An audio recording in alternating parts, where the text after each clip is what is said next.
Welcome to HDTV. You're now rocking with your boy. Them damn iPhones done dropped. People going crazy. They about to kill you. Where my iPhone at? It's damn. It's like, man, people go crazy over the stupidest things. Like you can't live without an iPhone.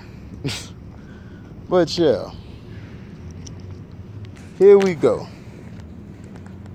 I think people are prisoners of moments, and that's cool. If you're a fan, I understand. I understand a lot of fans. That's why I call them FANdumb, as FANdumb, FANdumb. Because fans are prisoners of the moment. They are. No matter what happens,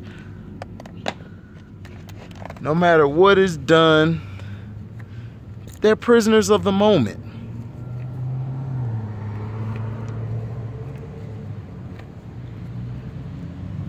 Fans watch the media overhypes players, and then fans want said player to start so they could see what they have. So if they have something, they can move forward. The old days of the quarterback or player sitting is no longer good anymore.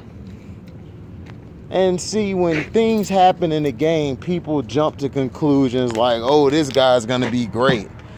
You know, it probably was the situation he was in. That could be true too. Some quarterbacks thrive in a different location. Like Tannehill did not do well in Miami. But when he went to Tennessee, he became like Encino's voice. Touchdown Tannehill. You know, that's all he did. That's all he did. Was score touchdowns. Now, me, I'm a wait and see guy. When Tom Brady got into the game, I remember Tom Brady from Michigan. He was poised then. He was good then. We didn't see Tom Brady being the Tom Brady that he is today. We never saw that because we never had anything pointing to that ever happening. Now, all of a sudden, people are having this comparison. Should the Browns have gotten Sam Darnold over Baker Mayfield? And people are going to keep talking about that. Listen, it's only been 3 games. It's only been 3 games. Let's wait till the season is over with to give our look at things or to gauge what's going on. They want Sam Darnold to be great so he can be that white quarterback so they could be like, okay, we got another white quarterback. Good. You know, they do not want the position to be taken over by blacks. And that's the case. And that's going to continue to be the case. Oh, remember, we're having a live tonight. We're revisiting the top 50 greatest of all time, and then we're going to add our 25 after that list. I'm going to read off the names, and I'm going to write it down, and I'm basically going to say, should I'm going to have everybody come in. Everybody's going to come into the chat. I'm going to drop the link. Everybody's going to come in. We're going to give our guys. I'm going to go over the list, and we're going to basically say yay or nay. Do we want to keep him or do we want to move? And if we get rid of him, who will we replace him with? You know, it's going to be fun tonight. It might go for a long time. So, you know, come by. You know, if you're in the chat, give your 2 cents. I have no problem with you giving your 2 cents. But the prisoner of the moment syndrome, it always hits hard, especially in football. Justin Fields, do I believe he's a day 1 starter? No, I did not believe he was. I believe Justin Fields needed to relax. I think I called him Jason Fields. But Justin Fields, I felt like needs the whole year to relax. People forget Pat Mahomes sat the whole year behind Alex Smith before he took over. Kaepernick sat, I think, a year before he took over. He would come in and do some gadget plays, but before he took over for Alex Smith, he had a year to sit. Lamar Jackson sat most of the season except the last, I think, 4 or 5 games, because he won those games. If they wouldn't have won, they wouldn't have got to the playoffs. Deshaun Watson, I think, was sitting. He sat for a while. He was ready to start day one, but he sat because Bill O'Brien liked this white guy. I think it was TJ Yates or somebody. I forgot. But I think he got hurt or something, and they threw Deshaun in, and the rest was history. He took over. Michael Vick. Remember, Michael Vick sat the first year. And Chris Chandler started. So it's not bad for a quarterback to sit. Peyton Manning was thrown in the fire, and he had to learn on the go. Tom Brady sat for a year, but he got in because of injury to Drew Bledsoe, but he sat most of the year. I mean, all the year, then most of it. So it's very rare you throw a quarterback in there right away. Kyler Murray started day one. Russell Wilson started day one. He beat Matt Flynn out for the job. He did so well, it was like, oh man, this guy's amazing. It's other quarterbacks. But it's nothing wrong with sitting. Sam Darnold, to me, was not that good in college. Now, in the pros, I gave him a pass because he played with the Jets. He played with the Jets, so to me, I felt it was a bad pick by the Jets because the Jets should have traded that pick to get some more pieces to build their team. See, you build your team first, then you bring a quarterback in. You can't just have a team, okay? You can't just have your team and then you have your team, right? And then you guys lose. It's like, what the hell's going on? You guys you're losing, and then everyone's like, Sam Darnold is trash. He's not trash. Sam Darnold was never trash. Sam Darnold, to me, just wasn't that great of a quarterback. Now, he's looking good so far in Carolina as opposed as he was in New York. We'll see how long that lasts, but this Carolina team, I just don't think they're ready. I think they're a year away. I could be wrong, but I think they're a year away. Now people are prisoners of the moment saying, well, would you have got Sam Darnold over Baker Mayfield? As much as I'm not a huge fan of Baker Mayfield, no, Baker Mayfield is better than Sam Darnold. He is better than Sam Darnold. Sam Darnold's not a guy who can carry a franchise. We've seen that in New York with the Jets. He can't carry a franchise, so now he's on a team that has weapons on it and has a defense. He's not Peyton Manning or John Elway. He can't lift the team from the dirt. Sam Darnold is more like Eli Manning, something like that, a guy who you could fit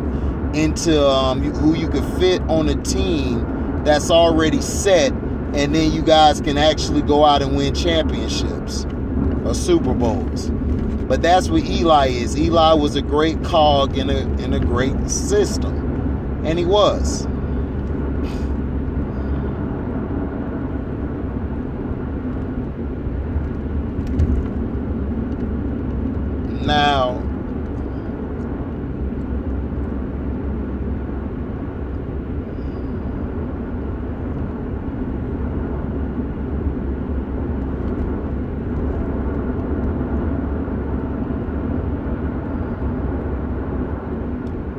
Now it's just like, whatever. That's how I look at it.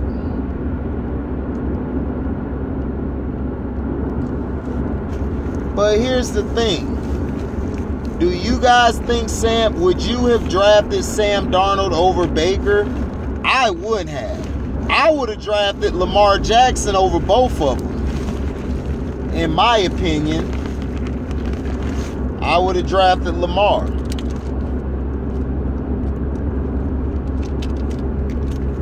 I would have drafted Lamar Jackson over both Darnold and Baker.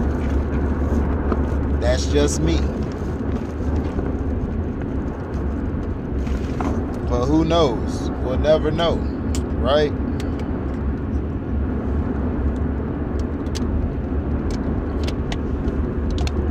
But that's interesting. If Darnold was on that Cleveland Browns team, do you think he would have got them to the playoffs before Baker would have?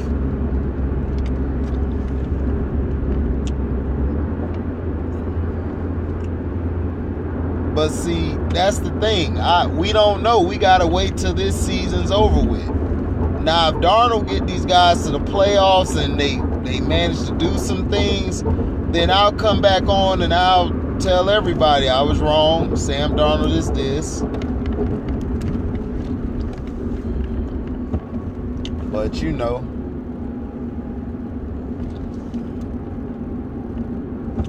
how I go. Now,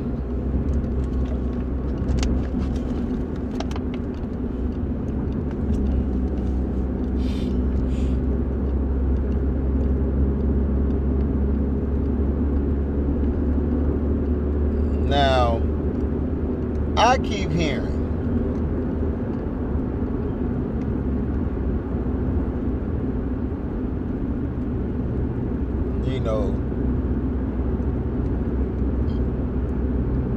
Micah Parsons for the Cowboys keeps talking. And I have no problem if you talk, because you got to back it up sooner or later. My thing is this. Dallas hasn't done nothing in years. So to me, for them to be talking is stupid. It's asinine to me. They play the Eagles Monday night. The Cowboys have to come out and punch them in the mouth. They have to run the ball, then do some play action, make some throws, play within a system, manage the game. Dak doesn't need to throw over 30 attempts. He doesn't.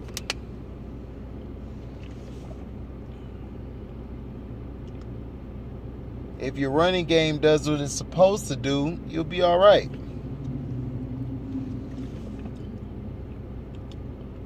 Pollard with a little mixture of Zeke. Could be a thunder and lightning ordeal, huh?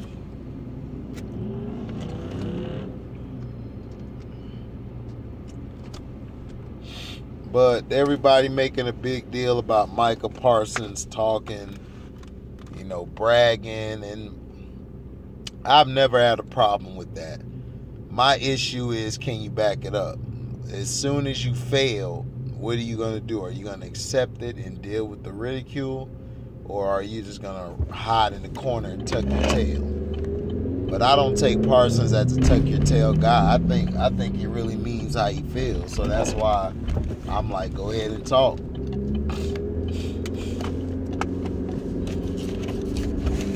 Go ahead and talk, young man. Go ahead and talk.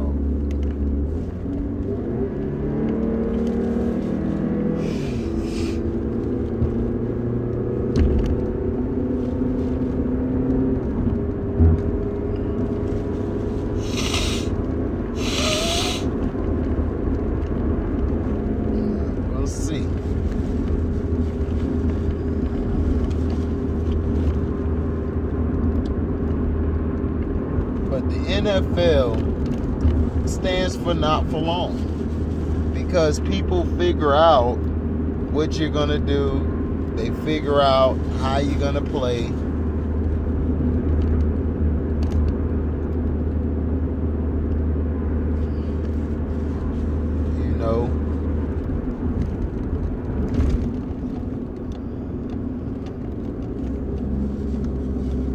want to figure out how your tendencies are, what you do well, what you don't do well. And that's what I'm saying. That's what I want to see.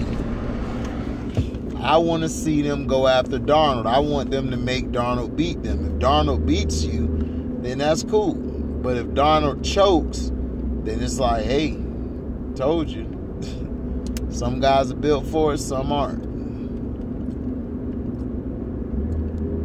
But like I said, man, Panthers still could do something. So people gotta watch them.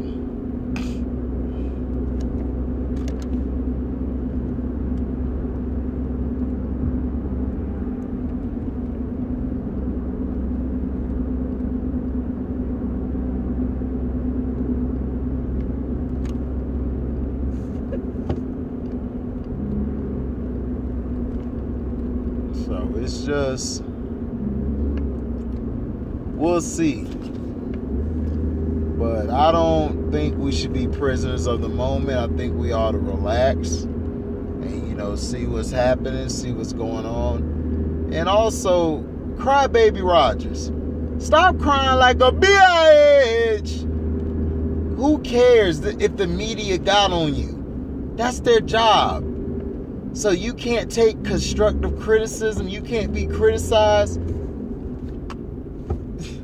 I swear, man, these people be thinking they're above everybody because they got money and they stay in a nicer place and all that. All this is leased and stuff. So that's what pissed me off. Is people be thinking, oh, whatever it takes. So that's what I'm saying. It's things like that that is ruining a lot of the game.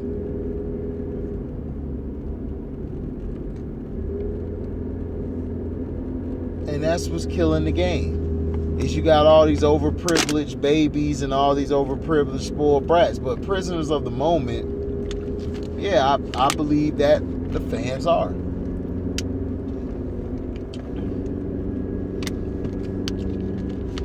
We got to see what Darnold does, because the Texans should have won that game because they were giving the game to the Texans.